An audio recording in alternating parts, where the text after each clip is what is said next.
Islamic videos की support के लिए चैनल को सब्सक्राइब कर दें। शुक्रिया।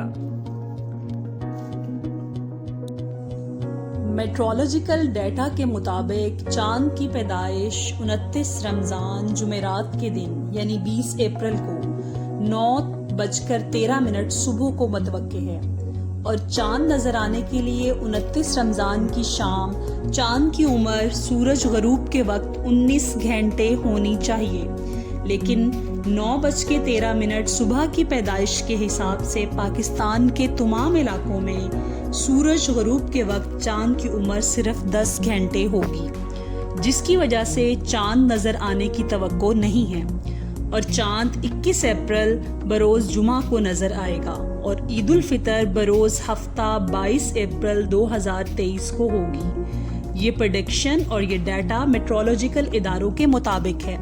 बहरहाल रुयत हिलाल कमेटी का इजलास जुमेरात 20 अप्रैल 29 रमज़ान को होगा।